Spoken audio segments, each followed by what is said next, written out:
Live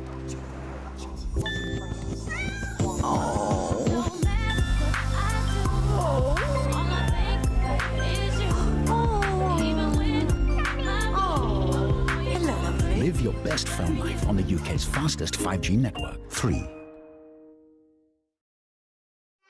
If your meal routine is tired, don't give up hope just yet. Make dishes more inspired with a little help from Fleurette. Pasta, make it a salad. Breaded fish, it's in the bag. Chicken and veg, you know it. Baked potato, that's more like it. Why settle for just edible when you deserve incredible? Unleash some leafy loveliness and make it unfleurettable. Join me, Clara Amfo, for ITV Studio Sessions, a new series showcasing music's brightest talents. Here at the O2, they'll perform their greatest hits, new songs and a favourite cover, and chat to me about their inspirations and life in the spotlight. ITV Studio Sessions, available now on ITVX.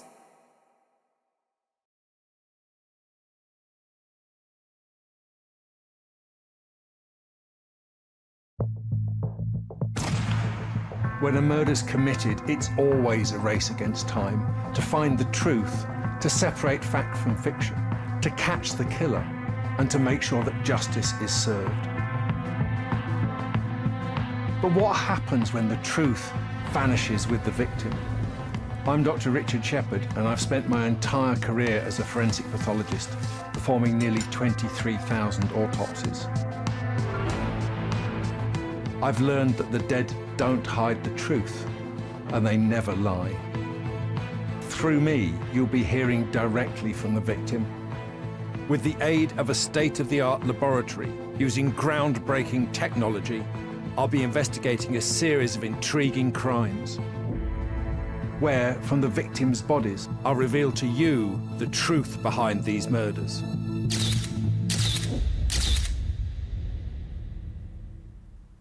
In June 2021, a family on holiday in Salcombe, Devon, made a horrifying discovery. While out walking, they came across a headless human body. This gruesome discovery sparked a police investigation and a hunt for the truth, which was 200 miles away.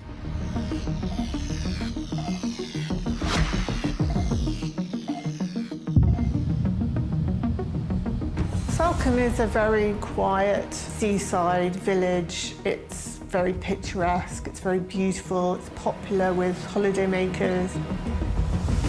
I know people say this all the time, but it's really not the kind of place you expect to find a dead body.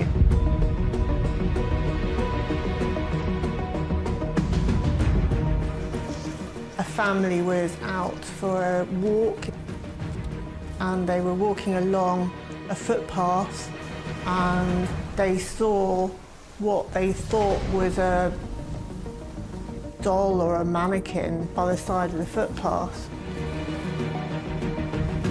And as they got a bit closer, they realised it wasn't a mannequin. Go ahead, caller, what's your emergency? I just found a body. Are they breathing? No, they're dead. It was actually the headless corpse of a woman. They look like they've possibly been there like a few days or something, with some flies and stuff. It was a gruesome discovery for the family. You would have a sense of unreality. It would have been pretty hard for the family, particularly as the head was missing.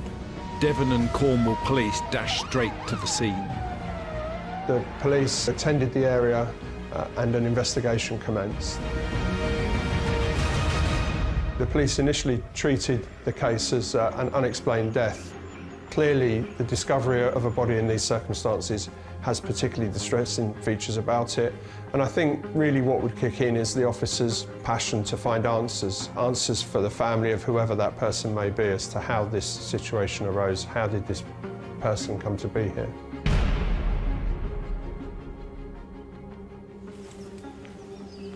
Scenes of crime officers were called to the location. The next steps for the police are to cordon off the area, ensure that it's secure and that no more contamination can be made from people entering the scene. That would allow them the time and space to conduct a thorough investigation looking for any evidence that would indicate why the body came to be where it was, who might be responsible.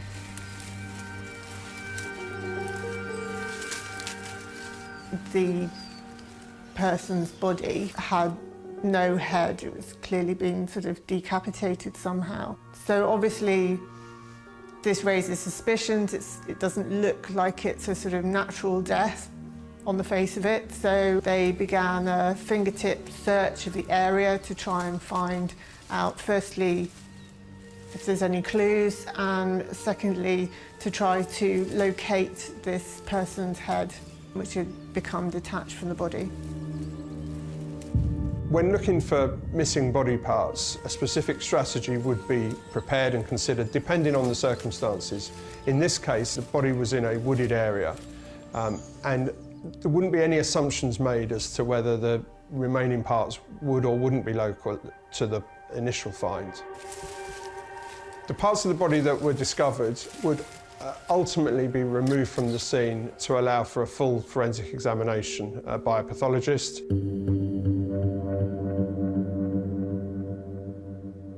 The headless body showed extensive decomposition. It had clearly been outside, but no one knew for how long. The first question that needed answering was, who is this? There was enough soft tissue remaining to identify that this was a female. And what even partial remains like this can provide is an approximate age of the individual. A common affliction for older people is arthritis, which is a wear and tear effect on the joints. And the chances are, if we're looking at fairly advanced arthritis in the body, we're dealing with an older person. Another telltale clue was osteoporosis in her ribs, a condition that reduces the density of the bones, making them fragile and breakable. After the menopause, women produce less estrogen that's needed to generate healthy bone tissue.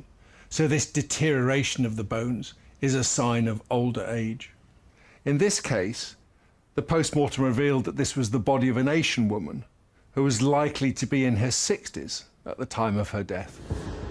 So how did this woman end up in this Devon seaside town? There was only one way for investigators to find out. The next step in this investigation, in fact any investigation, is to identify the victim, identify who the body is, because only by doing that really can there be a real focus to the next stages of the inquiry. From the little that they had to go on, they knew it was a person of Asian origin, so then they would look on missing persons lists and that kind of thing, you know, but they would have to establish their identity really to get anywhere with this. It's likely that the first consideration would be that is this the body of a local person? It's unusual for people to travel long distances to deposit a body somewhere unless they have good cause to do so. So if this was a deposition site as it presented, then the chances are that the initial focus would be on local lines of inquiry.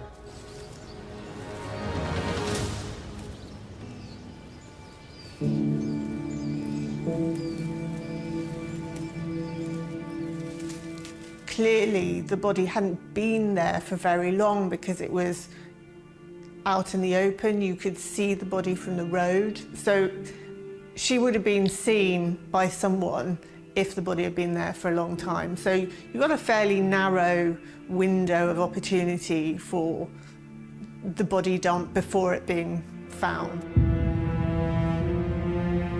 From there, the police are able to conduct house-to-house inquiries, ask the local community if they've seen or heard anything, but also, very importantly, checking CCTV cameras on people's houses and ANPR traffic cameras in the area, just to try to locate any potential suspect vehicles that might have been used to transport this body and dump it just on the other side of a low wall near a footpath. With few clues to go on initially, the police turned to the press. The local police force put out a public appeal through the media asking anyone who might know who this person was or anyone who had any information at all that could shed light on what had happened, to get in touch with them and talk to them and make a statement and help them solve this puzzle.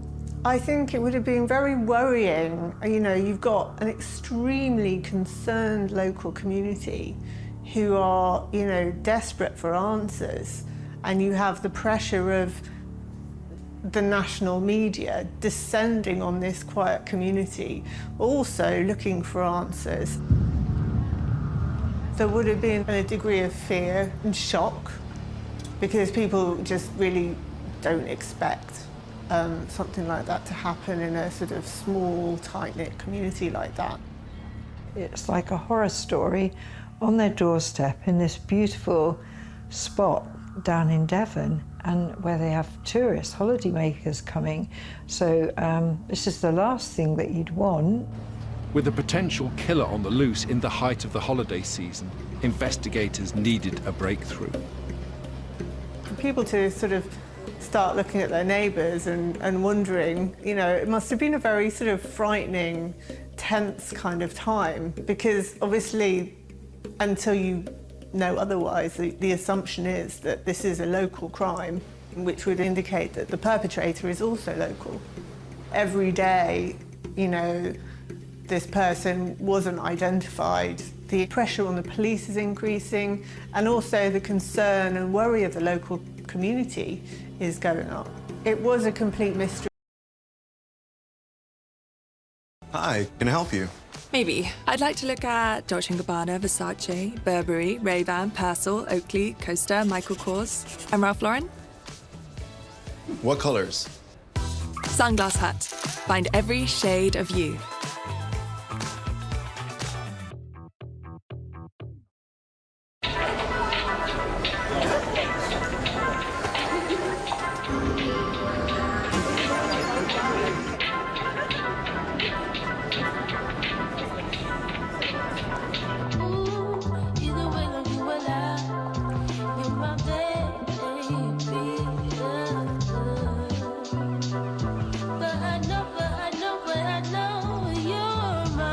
Hotels.com app to find your perfect somewhere.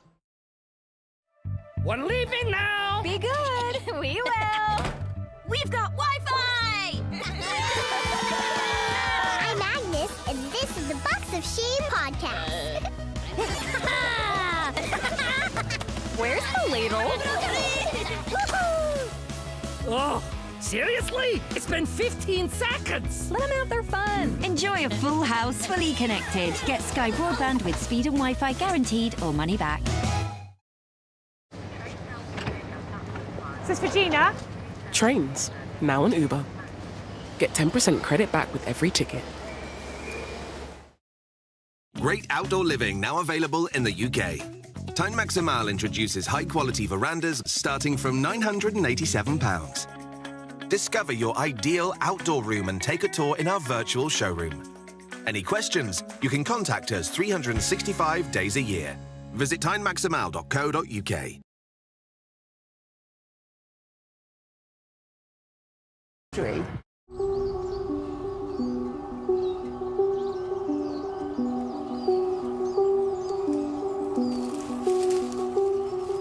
In 2021, police in Devon were searching for the head of a decapitated body in the hope of identifying the victim and unlocking the investigation.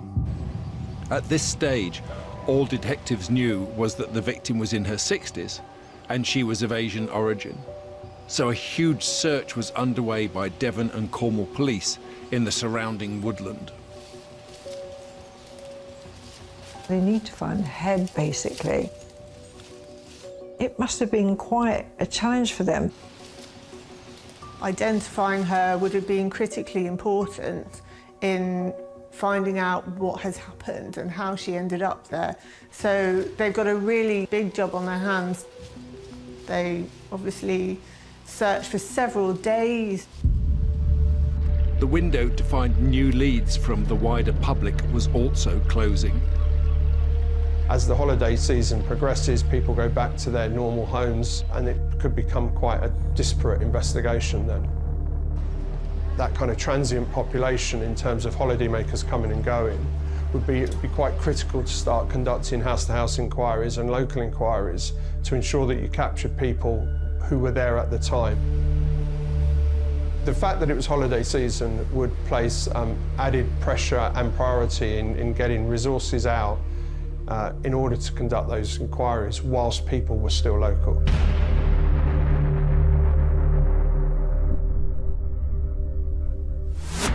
Suddenly, police made a breakthrough. 4 days into the search, approximately 30 feet away from the original find, police search officers recovered the head of the body. This is a really significant find for the investigation. Firstly, it kind of completes the puzzle in terms of, is this the only scene? Attention can now be drawn to identifying who that victim was. But unlike the body that had been discovered a few days before, the head was very, very badly decomposed. It was effectively a skull. The first thing to determine is whether the head and the body have a physical fit.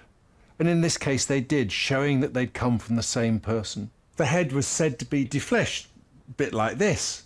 But when human remains are left out in the open, insects and animals begin to destroy the soft tissues very quickly, making identification much more difficult. But if animals were responsible, it's unlikely this skull would have been so cleanly defleshed. And the headband the woman wore wasn't disturbed, suggesting the flesh had been stripped by a human. The way in which it had been defleshed up to the headband, that's a deliberate act, obviously. Seeing a body in this situation, there's probably a strong motive. Whoever did this had a strong motive to do so. It's unlikely to be a random attack, a chance meeting, that kind of incident or that kind of offence. And then the police would know they are looking for a very sadistical killer.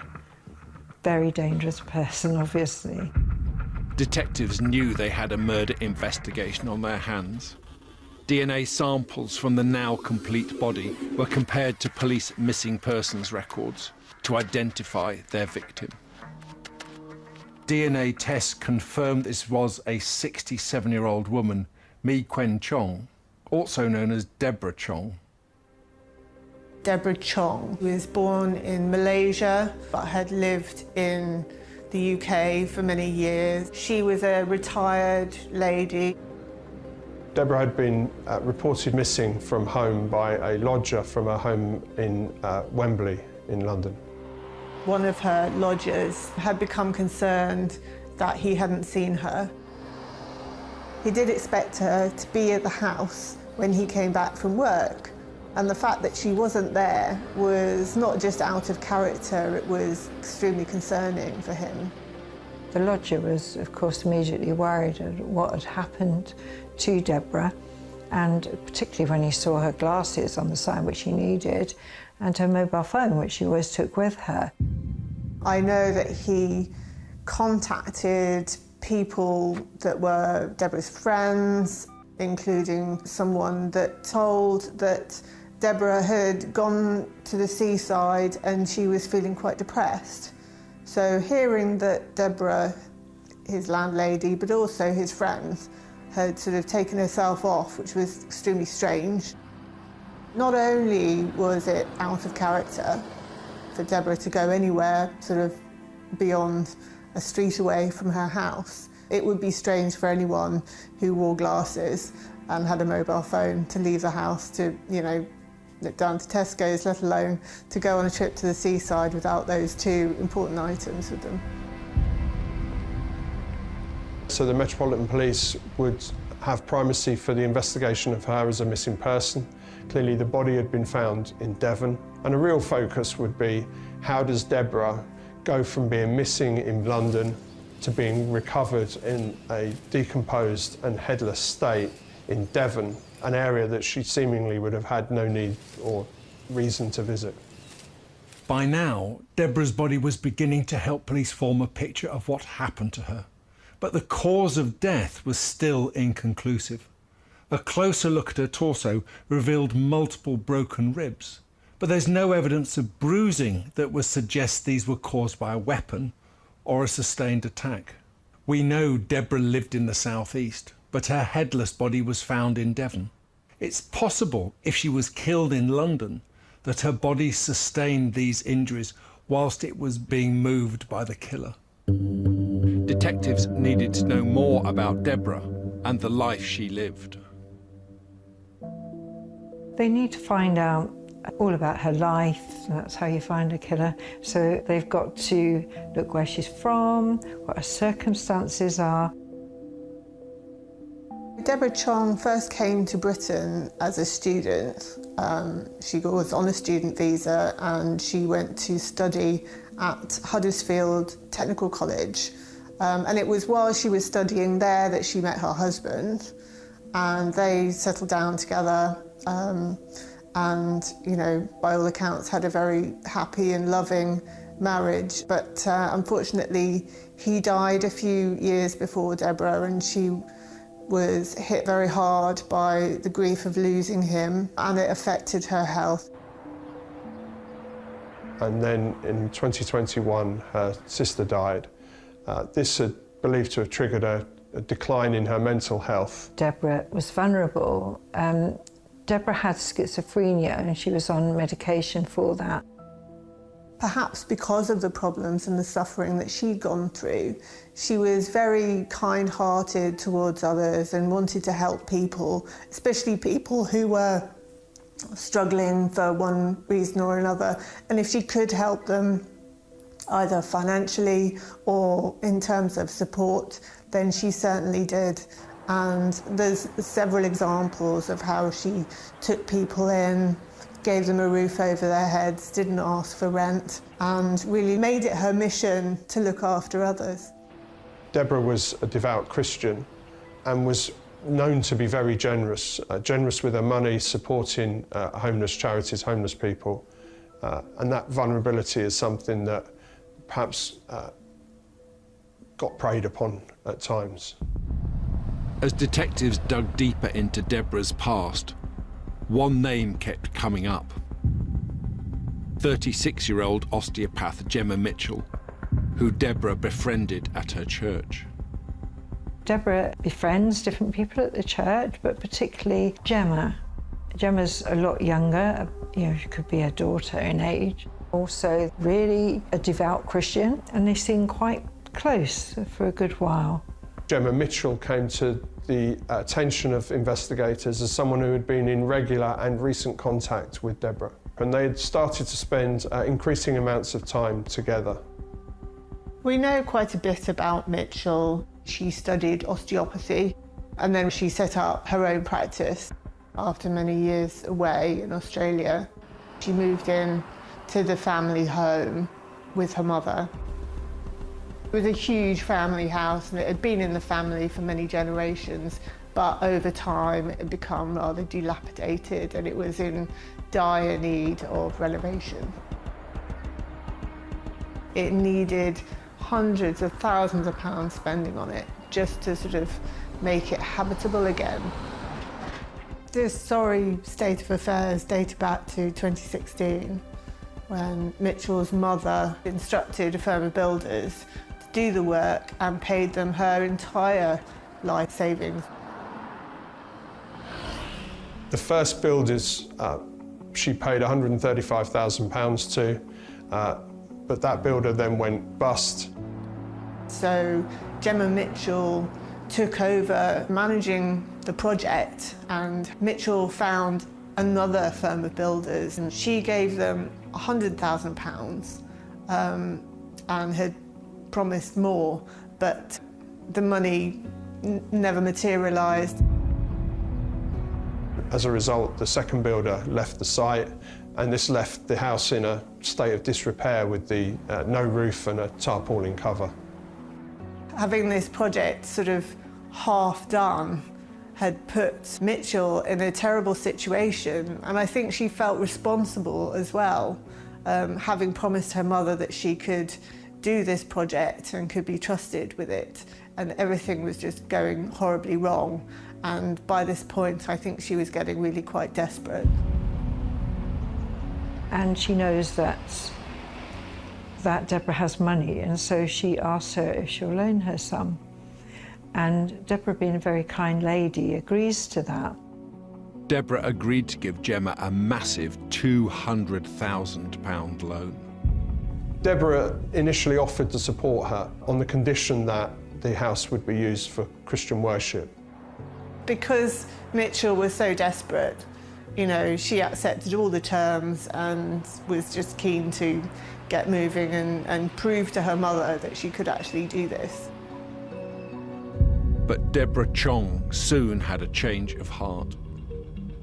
Something rang alarm bells, and she thought, this is just going to be a bottomless pit, this house. So Deborah perhaps thought best to cut her losses, tell her friend Gemma the truth, that she wouldn't be able to give her that money. She wasn't willing to do that. Gemma probably felt let down, and that could have built up a lot of resentment.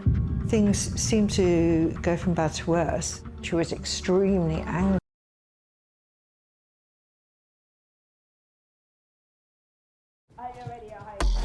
Peloton is more than a bike. It makes strength, boxing, or maybe yoga your new thing. It turns a run into a pretty epic workout. Just maybe not today. It's a calming word when you need it most. Begin to relax. And if you need a quick break, it's your perfect escape. It makes working out, workout for everyone. This is Peloton. Era brought her water intake to new levels, just by flavoring ordinary water from thin air. It's that healthy, untouched water with the satisfaction of taste through scent. The only thing standing in the way of that important meeting? This. Air Up. Excite the ordinary. Want more shows, more films, more time for just one more episode? Then say hello to ITVX Premium. Fit more of your favourites in with ad-free streaming. You've got a great setup here. Plus, get hundreds more shows and films from Studio Canal Presents. Very impressive. It's a start. That's more time to stream more of what you love. Start your free 7-day trial today and go premium with ITVX. Fed up of germy cages in your toilet? Introducing the new Harpic Hygienic and Fresh stickers. No germy cage and no plastic applicator. Flush, press, count to 3, and it's done. Is it magic? No, it's Harpic. Get a fragrance boost with every flush. New Harpic Hygienic and Fresh stickers.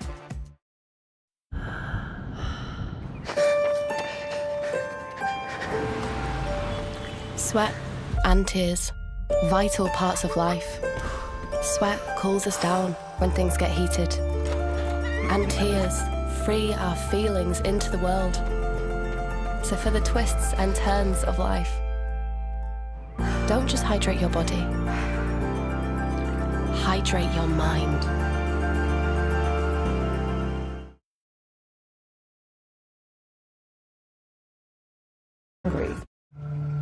In June 2021, police were investigating the discovery of a decapitated corpse with its head discarded close by.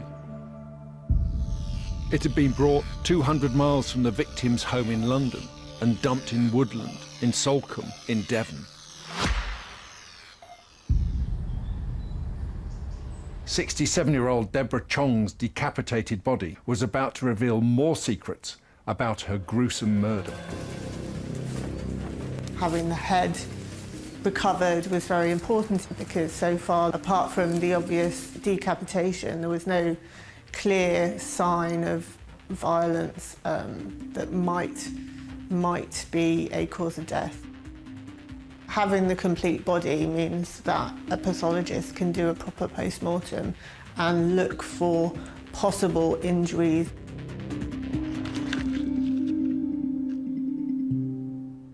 Deborah's head was extensively defleshed, but it could still reveal clues and tell us what might have happened to her in her final moments.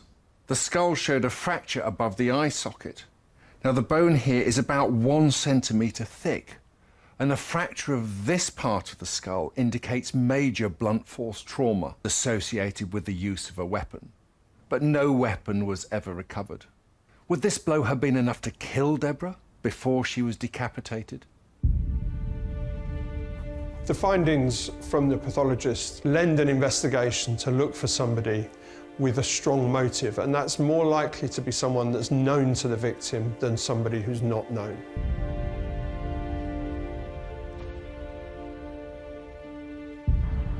During a search of Deborah's home when she was reported missing, police found Gemma Mitchell's number stored in the mobile she left behind.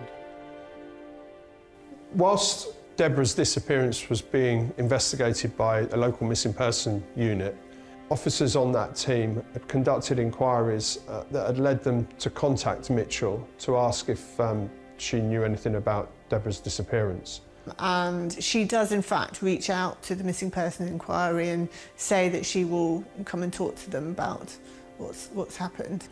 And on the 29th of June, followed up with an email on the 30th of June, Mitchell had left a message for the officers conducting the missing person investigation to the effect that she knew that Deborah had intended to spend some time away visiting family by the coast. This was the last time police ever heard from Gemma Mitchell. But while scanning Deborah's mobile, they uncovered a string of texts about her £200,000 loan. Deborah had sent a text message to Mitchell shortly before her death, indicating that she had changed her mind and she was going to withdraw her offer of financial support for the building work. Having promised Mitchell that she would give her all this huge amount of money to help with the renovation project, suddenly, out of nowhere, she's saying, no, I'm not going to do it, or you know, she's starting to back out of this scheme that Mitchell thinks is already set. This had clearly angered Mitchell. While Mitchell was now on their radar as a suspect with a motive, detectives had been investigating Deborah's last movements. There would be some priority lines of inquiry that would centre around her home address. It was the last place she was known to be. These lines of inquiry would include the recovery of CCTV, whether that be from shops or restaurants or from people's private doorbells, as well as house-to-house inquiries, conducting various visits to different addresses in the locality to establish if anyone had seen or heard anything. What police found was truly startling.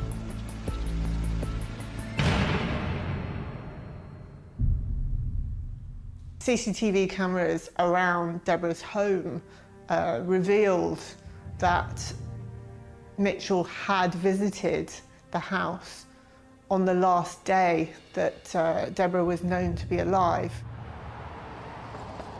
CCTV evidence showed Mitchell arriving at Deborah's house with a large blue suitcase.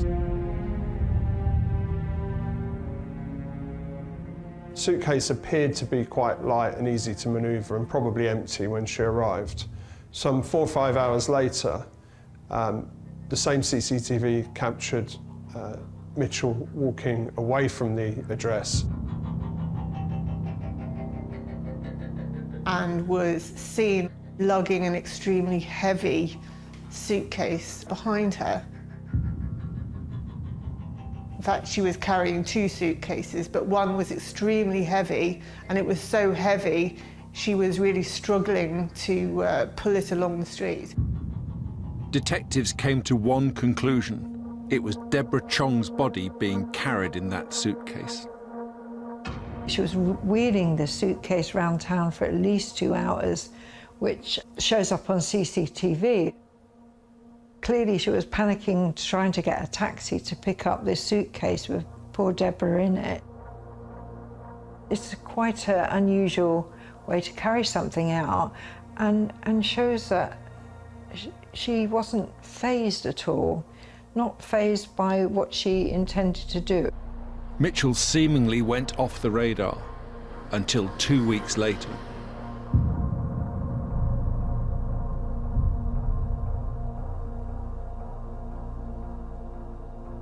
At 8:42 a.m, police spotted a hire car outside Mitchell's home.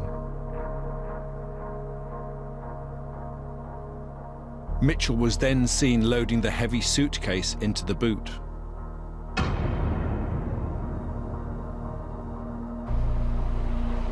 Then ANPR traffic cameras tracked her on the motorway heading to Devon. While she's driving down to Devon, she suffers a blowout on the car, so one of the wheels is very badly damaged, and she's forced to pull into a petrol station to seek help. And it's a very weird, sort of erratic kind of scene where she's sort of knocking over things outside the petrol station shop, and people are sort of looking around and wondering what on earth is going on. And she seems quite sort of dazed and confused, and eventually somebody helps her and a repairman comes round and they get the spare wheel out to change the wheel. And he said, you know, he noticed a weird musty smell in the back of the car, and it was something that he'd never smelt before. It was just a sort of slightly strange thing, and, you know, it makes you wonder if he picked up on something, if he'd picked up the smell of the body or something. She was told by the repairman that she really shouldn't be driving on this spare wheel for very far. She'd initially said that she wanted to drive to Penzance or Land's End, but she's told, no, that's not a very good idea. So from there, she only drives a very short distance because this is just outside Salcombe. So really, whether Salcombe was her initial destination seems quite unlikely. More CCTV was recovered, which showed that a grey Volvo hire car that was being used by Mitchell on the 26th of June was captured on CCTV driving along Bennett Road. This is the area immediately next to the deposition site where the body was found the following day. As the pieces of evidence started falling into place, it was time to confront Mitchell with the proof.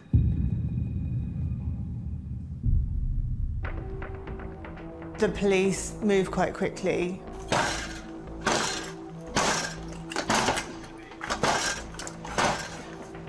Police! In a late evening raid of Mitchell's home, she was finally arrested. Gemma? They took her into police custody. All right, Gemma, at this moment, I'm arresting you on suspicion of murder.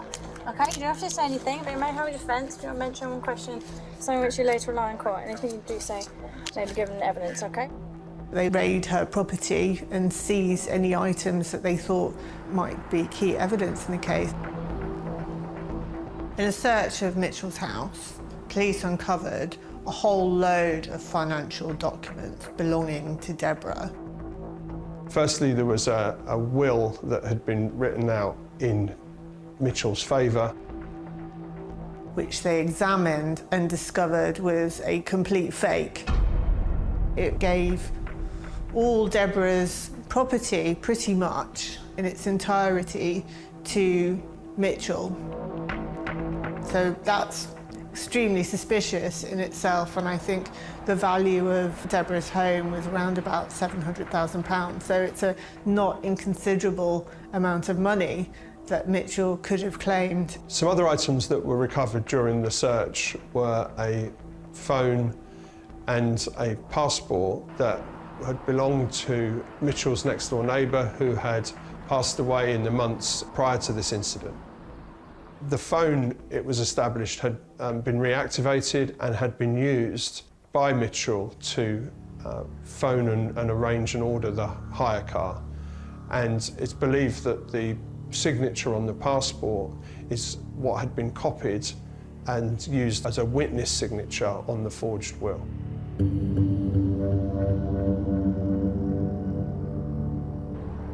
With this news, investigators searched the neighbour's garden. What they uncovered took them aback. The police found this blue suitcase on top of the neighbour's shed and took that down, examined that. the large blue suitcase, which they knew had been caught on CCTV cameras. You would imagine, if indeed it had contained the body of Deborah, would be covered in DNA evidence and forensic evidence. But there was very little on it, and there was no usable DNA retrieved from it at all. It seemed the suitcase had been washed thoroughly, but it still contained forensic secrets. Inside one of the pockets on the large blue suitcase, the police retrieved a tea towel, and that tea towel appeared to have blood on it. And that was examined and found to contain the DNA from Deborah. What an amazing home you have. I wonder what it's worth. Oh, not that you'd sell it. I just mean it'll fetch a good price when you... Heaven forbid! Oh dear. If you want to know, just ask Zoopla. Something bothering you? Can't lie, it's this new job. What if I'm not good enough? Cup of PG? Yeah, go on. Doubt is a mile wide, but only an inch deep. You can do this in your sleep. You think? I don't think. I know. You're as solid as a rock. I am as solid as a rock. Come on. Hey, you. It's a beautiful day. Tea break's over. PG Tips. It's not just tea, it's progress. You said?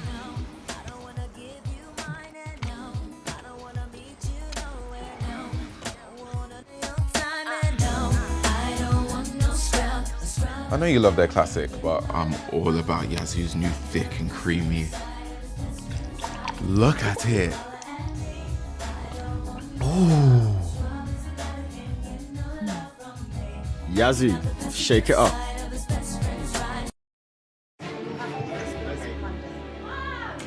No, sorry, I think it's... Okay.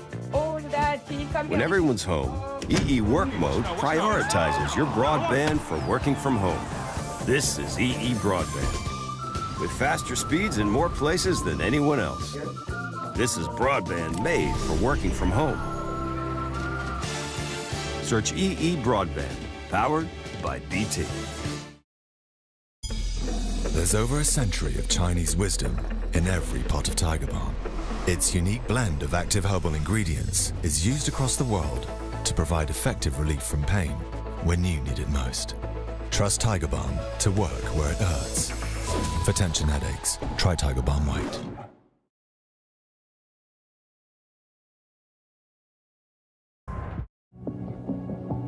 67-year-old Deborah Chong was found decapitated. Her skull was also discovered completely defleshed. Police investigating the killing of Deborah Chong now had good reason to suspect Gemma Mitchell.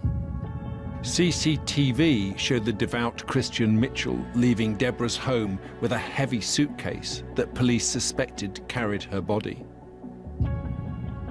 Then Mitchell was seen putting it in a hire car and taking it to Devon. That same suitcase was later found containing a tea towel with Deborah's DNA on it. And in a late evening raid, Police! Mitchell was arrested. All right, Gemma, at this moment, I'm arresting you on suspicion of murder.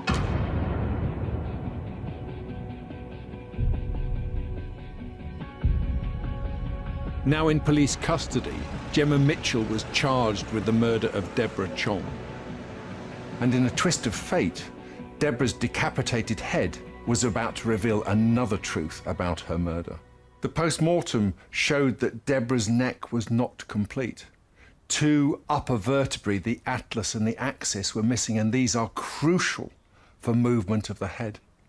These vertebrae overlap and interlock together, and dissecting them apart is extremely difficult. This was clearly a surgical dissection, and it tells me that whoever did it was skilled at cutting up bodies with a knife. Now, Gemma Mitchell had studied anatomy and dissection as part of her training as an osteopath. In fact, she was so skilled, She'd won a prize for anatomical excellence. Mitchell had obtained a BSc in Human Sciences from King's College London. She's a very bright woman and academically quite successful. And one of the particularly pertinent things that was on her website was that she had gained particular expertise in the dissection of cadavers as part of her training to become an osteopath. So when it came to dissecting Deborah, that was quite easy for her. To actually have defleshed her face right up to her hairline, shocking. There's no reason for her to have done that other than a sadistical motive. You know, that she wanted like some kind of revenge and she was going to do what she could to extract that from this poor woman in death.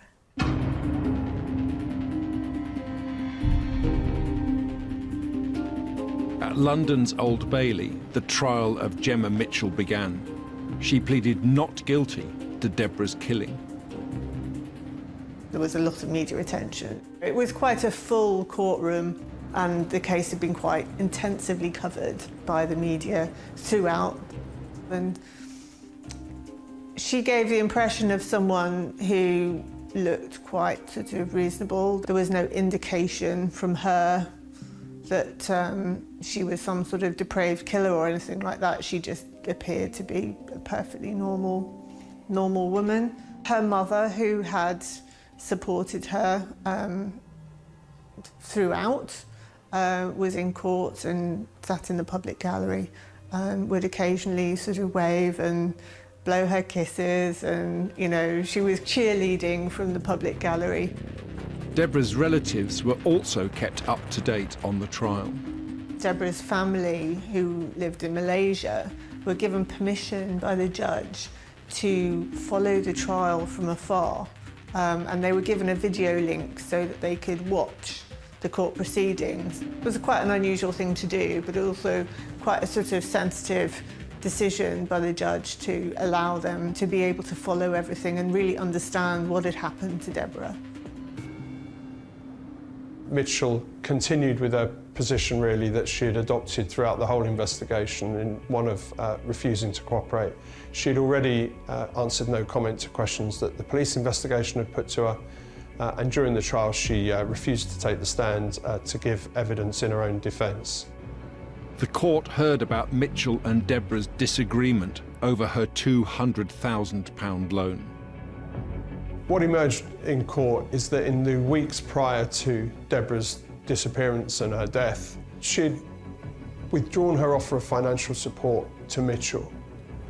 This had been evidenced by a text message that had been recovered from Deborah to Mitchell saying just that she no longer wished to support and to hand any money over. It was clear that this had angered Mitchell and seemingly provided a motive for her to kill, to murder. Mitchell knew that Deborah was vulnerable. She also thought that Mitchell was some kind of healer and would help her. So Mitchell took advantage of this, her delusions. She says, well, I'll come around. She talks about giving her a healing session.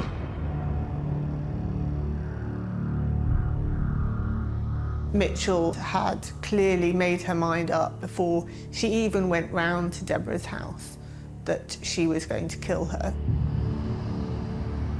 That, again, made this crime even more heinous, that this lady trusted her, and yet she was the last person to be trusted. She comes to the house prepared with a large suitcase with which she will be able to carry away Deborah's body. And inside the suitcase, there is a sort of suggestion that she would have taken with her whatever weapon she used to attack Deborah with. Because in all the searches of Deborah's house, there was no sign of a murder weapon. So the assumption was by the prosecution that not only did she take the suitcase with her, she also inside the suitcase would have taken was effectively a murder kit with her. The fact that Mitchell turned up at Deborah's house with a suitcase and then went inside, her friend must have thought she was coming to see her, and then carried out this horrendous assault on her, and then proceeded to dissect the body and decapitate her and broke her ribs, actually, as she pushed her into this suitcase. I mean, firstly, it shows she has clearly no empathy and an awful lot of contempt for her friend, but also that this was a crime that was planned, completely planned. But the surgical removal of Deborah's head finalised the prosecution's case against Mitchell. What was really important was the findings from the pathologist that indicated that that procedure had been conducted with a degree of expertise by someone with some training. Once that is overlaid with the CCTV evidence, the only real conclusion that can be drawn is that Deborah was murdered by Mitchell.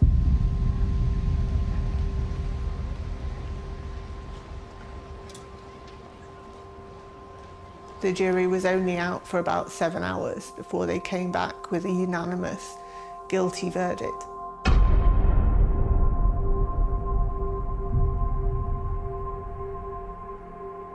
In the UK's first ever televised murder sentencing, Gemma Mitchell heard her fate.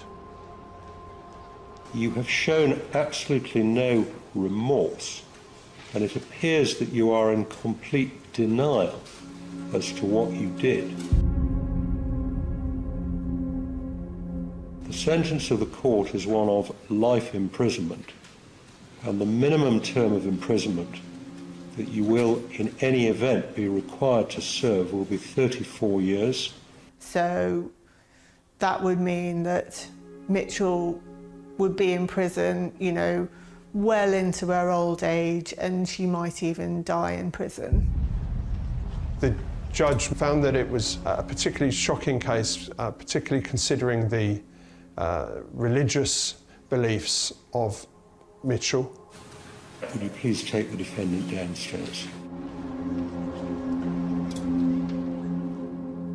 The way Deborah was killed, to have her body desecrated in the way that it was, it really sort of told a very clear story about what a truly evil woman Mitchell was. To have done such a terrible thing to this poor, sweet lady who people spoke so well of, it was shocking and traumatising. She's a cold, very calculated killer and a very dangerous person. Deborah Chong was a kind friend to Gemma Mitchell, who paid for that loyalty with her life. Despite claiming to be a devout Christian, Mitchell killed her friend in the most gruesome way. She severed her head from her body with clinical precision and attempted to dispose of the remains hundreds of miles from the murder scene. And all for financial gain. But in the end, Deborah's body revealed the truth about her murder and put her killer in prison for a very long time.